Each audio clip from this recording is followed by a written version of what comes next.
So I'm covering what we are doing in the lab, 3 stories: transport by IFT for axonemal proteins, IFT-independent movement, and IFT-dependent export. Our approach is very simple. We work with Chlamydomonas reinhardii, which possesses 2 motile 9+2 flagella. We tag various ciliary proteins with fluorescent protein. Preferably, we express it in a corresponding null mutant, so they are functional.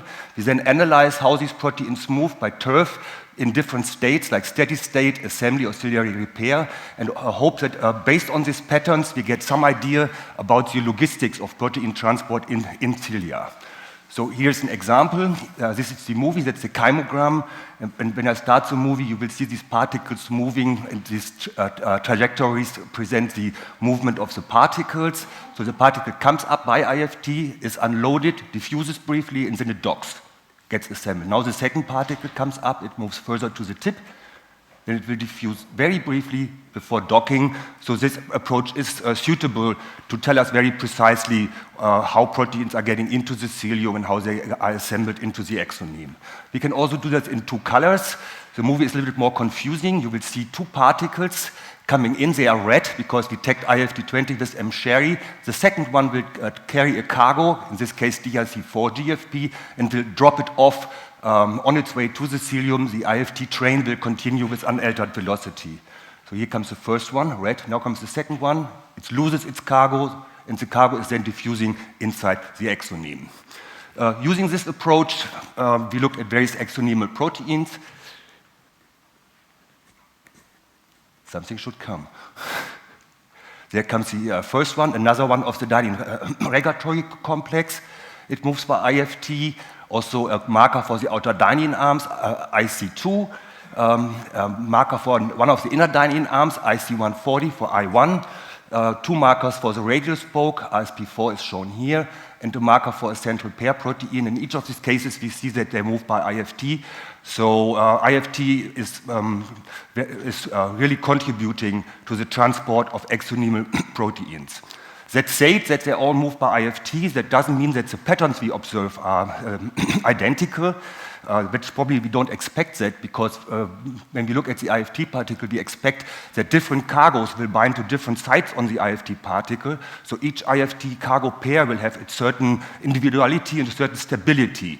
And that might explain why we see some cargos, like RSP4, almost always move in one run from the base of the cilium to the tip, while IC2, the marker of the outer dynein arm, very often dissociates from the IFT trains earlier, suggesting that it has a weaker affinity or is a bad cargo for anterograde IFT. And I always thought I would do a meta-analysis, but here is what I have so far, comparing all these cargos, and that's a lot of work getting enough data to really do complete statistics on these things. Anyway, back to the transport of the axonemal proteins. What we were interested in is how tubulin is transported, because there are a couple of noteworthy differences. First, for these complexes, we know that you need something in the range of 1,000 to 4,000 units per flagellum. Tubulin needs 350,000 dimers to assemble 1 Chlamydomonas flagellum, so the transport is in a completely different scale. Secondly, some of these, at least, we know that they are pre-assembled in the cell body in larger complexes. So it can be probably it's reasonable to assume that diffusion is an inefficient way to transport these large complexes. In contrast, tubulin is relatively small. It can actually diffuse very rapidly in every corner of the cell. And last but not least, these components are not essential for flagellar assembly, but in contrast, tubulin, we have to assume that it is essential for flagellar assembly. Also, the amount of tubulin transported into flagellum is likely to impact the length of the flagellum, so it's critical. So we wanted to know how is tubulin transported and how this transport is regulated. So we tagged tubulin with GFP, and we express it in wild-type cells to about 15% of the total protein. We did various tests showing that it is dimer beta-tubulin, that it is present essentially in all different microtubules, including the central pair microtubule, that it is post-translationally modified, which suggests to us that this GFP tubulin is a suitable reporter to analyze tubulin transport. So how is it transported? We see it moving by IFT. You can see here the trajectory, but it's also entering cilia quite rapidly by diffusion. That it moves by IFT is not that surprising. There was already good evidence from various labs, including Aston Lawrence's lab, that it is transported by IFT. But this ability to see this transport directly allows us to quantify that transport and ask how it is regulated in various different ciliary states, for example, steady state versus growth. That's something which we can do very nicely in Chlamydomonas. That's work of Julie Kraft, a finishing graduate student in the lab, because we can tell Chlamydomonas to drop its cilia by pH shock, and the cell bodies will then regenerate full-length flagella in about 60 minutes. So we can take our GFP strain, bleach it, allow it to amputate the flagella, allow it to initiate flagellar regeneration, then bleach it, and then observe how unbleached tubulin is entering the growing cilia. The experiment is shown here. That's pre-bleach. We bleach. You see this very frequent transport of tubulin in the time-lapse movie. You can also appreciate that the cells, that the tips get brighter again, that the flagella elongate. And this movie is stitched together from several shorter movies. We can now count the transport events, and what we see is that in steady-state cilia, there's hardly any tubulin transport. In regenerating flagella, tubulin transport is upregulated, and then when they reach full length, it returns to the pre-deciliation levels. So the cells clearly regulate the amount of tubulin transported by IFT. So we came up with two models for this. One is that the cells actually increase the load of tubulin per IFT train, but keeps the number of trains essentially constant. The other one is that the cells will employ more IFT trains during ciliary assembly, carrying the essentially same cargo load. To distinguish between these two models, we turn to double imaging. So what you see here is one flagellum. This is the flagellar tip. Here we have bleached a zone which allows us to see the trains passing through, and that is the proximal part of the flagellum, IFT in red and the cargo tubulin in green. When I start that movie, you will see the IFT trains moving through this region, and they are red, so they are not loaded with tubulin. And that's also confirmed in the chymogram. Here are the trajectories for IFT. There are hardly any tracks for tubulin. So with respect to our test cargo, tubulin GFP, these trains are empty. And that is in a fully regenerated flagellum. When we look at regenerating flagella, you see a similar number of IFT 20 tracks, and now virtually all of them are associated with the tubulin signal. You can also see that directly. So this tells us that the cells are actually modulating the amount of tubulin carried by an IFT train, and we can quantify that, determining the occupancy rate. That would be the share of IFT 20 signals which co-migrates with GFP tubulin, and this is shown here, and it decreases with increasing ciliary length. What that suggests to us is that the IFT trains are actually present in at least two states. They can be largely empty in steady state, and they can be highly loaded with tubulin and other axonemal cargos, which we have also tested when flagella grow.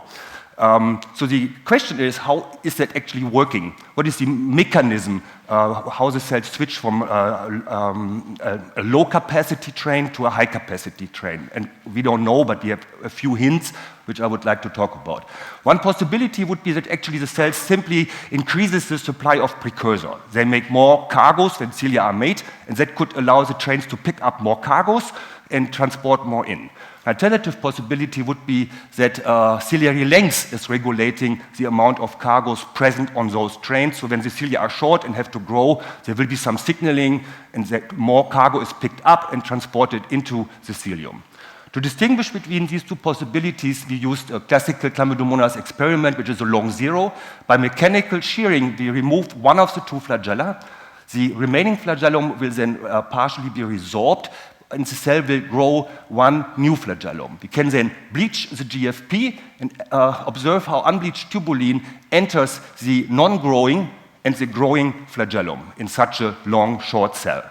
An experiment is shown here. So this is the tubulin channel. This is the short flagellum. This is the long flagellum. Here is the IFT channel, long, short, and that is emerged. And first look at the long flagella here. When I start the movie, you see IFT trains passing into the cilium. They are just red, and when you compare this to here, there's a very large co-migration of IFT and GFP. These are the chymograms, hardly any tracks in the long flagellum, plenty of tracks in the short flagellum for tubulin. So this is actually tells us something quite important, namely that it is not the amount of precursor in the cell body which determines the loading, because both cilia, growing and non-growing, are present on the same cell. But it suggests more that the cells are actually able to recognize that one cilium has to grow or is too short, and that the cell responds by increasing the amount of tubulin which is carried via IFT into the cilium in need.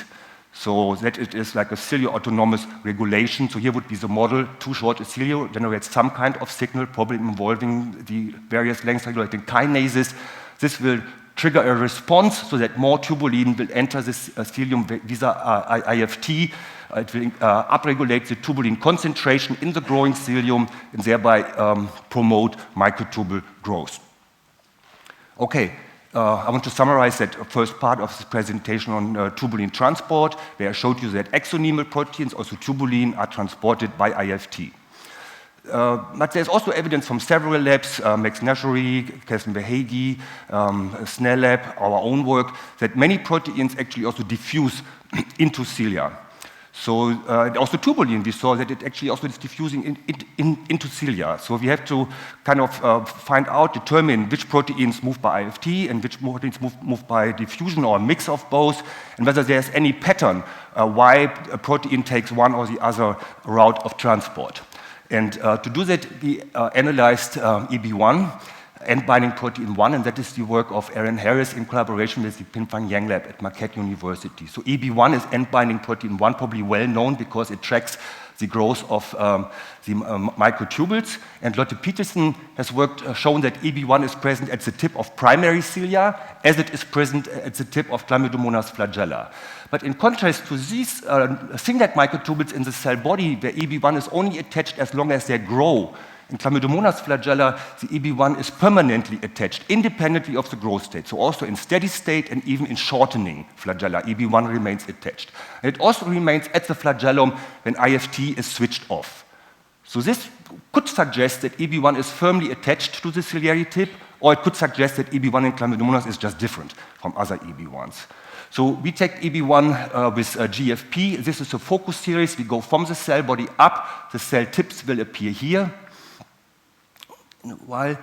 And so the distribution is very similar to what has been described based on antibody staining.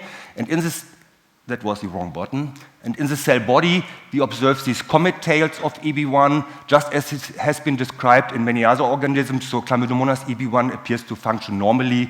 And also the distribution between cell body and flagella is very similar to the endogenous proteins, which outgoing into the detail. So let's turn to flagella. We wanted to know whether it is permanently attached, firmly attached to the flagellum, or dynamic. For this, we used a FRAP assay.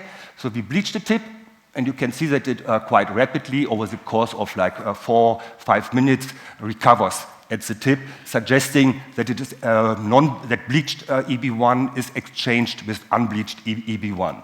So we can also do that repeatedly in the cell, with the cell bleach, and it always comes back, suggesting that EB1 bound to the ciliary tip is rapidly exchanged with EB1 in the rest of the cilium and the rest of the cell body. So how does it get to the tip is then, of course, the question when it is rapidly exchanged. And what we think we showed is that it does not require IFT to do that. We have two pieces of evidence for that. First, when we do FRAP in IFT mutants, where we can switch off IFT by a temperature shift, FRAP is completely normal. They just recover the signal in the same time as when IFT would be on. Second, we did double imaging of an IFT protein in red and EB1, and there is clearly no co-migration between these two proteins. Over the whole time of this experiment, so dozens of hours of imaging, we saw one single transport event of EB1, one single transport event. So it moves by diffusion, so we wanted to take a closer look into the diffusion. And this is in the shaft, and for this we use a higher laser intensity, so we bleach relatively rapidly, and that allows us to track individual EB1 particles in relatively in detail. So in the flagellar shaft, we show the typical back and forth motion of a random walking molecule. When the molecule approaches the tip, as this one here, it gets kind of stuck. It still moves a little bit. Maybe it is partially bound, partially diffusing on the microtubules. And here's a second example of that. It gets stuck for a while. So we have two different mobilities. And based on this, we can calculate two diffusion coefficients, one for the ciliary shaft and one for the ciliary tip. Okay, and what we wondered is these two different mobilities of this diffusing EB1 sufficient to explain how it can accumulate at the flagellar tip. With this, we turn to modeling with my colleague Peter Kner from our College of Engineering. And what we did is made a model cilium which is actually just a line in which we have two regions of mobility, the shaft with the high mobility and the tip region with a lower mobility. And then we feed 100 particles into the base of the cilium. And when we start the simulation, it will very quickly turn up that the particles indeed start to accumulate in the tip region. And the amount of particles which will end up in that tip region is very similar to what we observe in vivo, and also the dwell time of the individual particles in the simulation in the tip region are very similar to what we observe in vivo. So that suggests to us that this diffusion and capture mechanism of EB1 is sufficient to explain how it accumulates at the tip. I want to summarize this part of this presentation. So EB1 moves independently of IFT, and it binds to the tip because it has a lower mobility there, diffusing on the microtubule. We don't know really that.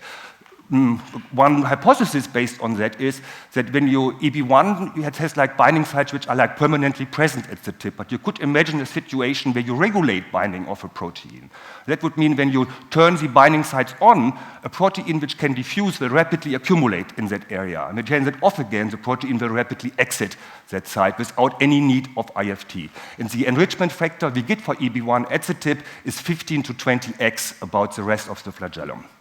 Okay, so now we have some explaining to do, right? Because I showed you that EB1 moves without IFT, but for tubulin, which also can diffuse obviously freely into the flagellum, we saw that it moves by IFT. So that is, but tubulin should in principle be removed from the ciliary matrix when it assembles into the axoneme, and that should result in a diffusional current of tubulin into the flagellum. So why do we need IFT for this? So for EB1, we think that the concentration in the flagellum and the cell body, the soluble in the matrix, is essentially the same, and that then we have local accumulation of the protein by binding to microtubules. In contrast, our data suggests that the tubulin concentration in the matrix, the concentration of soluble tubulin in the matrix, is increased over cell body concentration, at least during flagellar growth, suggesting to us that IFT is required to enrich tubulin in the ciliary matrix to promote flagellar growth. Of course, what you want to know now is, what is the contribution of diffusion and IFT to this tubulin supply for the axoneme? And one way to get to that would be to make a tubulin which can still assemble into the axoneme, but it can not longer be transported by IFT. And we don't have that. But we built on the data from Aspen Lawrenson and messed around with the E-hook of beta tubulin, which Aspen's data suggested is important for binding to IFT. So when we made various changes, we truncated it, we expressed all these four beta tubulins to similar levels in the whole cell, and we see that indeed the transport frequency in relatum flagella is greatly reduced when we delete the beta tail, the E-hook of beta tubulin. It is not essential. We still see IFT transport. It is also not sufficient because when we put it on just the E-hook on GFP, we hardly ever see transport of this GFP by IFT. So the surprising data for us is that when we now look in the axoneme and the flagella, that we really don't see a strong reduction of this truncated tubulin, which cannot be transported by IFT or only relatively rarely in the axoneme. And that suggests to us, that's an estimate, very crude estimate, that the contribution of IFT is probably significantly below 50% in delivering tubulin for axonemal assembly. But we are still working on that. Okay, back to this original thought. We wondered when IFT is actually accumulating proteins in the exoneme, how about the reverse? There are many proteins which are highly concentrated in the cell body, but which are efficiently excluded from the cilium. And many of these are small, and they might actually diffuse into the cilium. An example for that is phospholipase D, short PLD, which is a membrane-associated protein. It's probably a membrane-associated via fatty acid modification based on predictions. So this protein is efficiently retained in the cell body in wild-type cells, but in BBS mutants, it gets into cilia. As shown in this Western blot here, this is wild-type. The only traces present in BBS not present. Immunofluorescence, wild-type, BBS, counterstain for IFT to see the flagella. In wild-type, there's nothing present. In the BBS mutant, you can see a very nice signal. And this protein is kept out of wild-type cilia, but when we switch IFT off using the FLA10 cells by elevated temperature, this is hours after elevated temperature, the PLD starts to accumulating, suggesting that it gets into the cilium by diffusion without IFT. So with IFT, and in this case, BB-somes are present, right? So this is an IFT mutant. You just switch off the activity of IFT. And the third piece of data is that the BB-some, of course, cycles with IFT through the cilium. So based on this data, George and I predicted, or was our hypothesis, that the IFT in general and the BB-some specifically function in exporting PLD from the flagella. But there's no direct evidence for that, and there are other possibilities.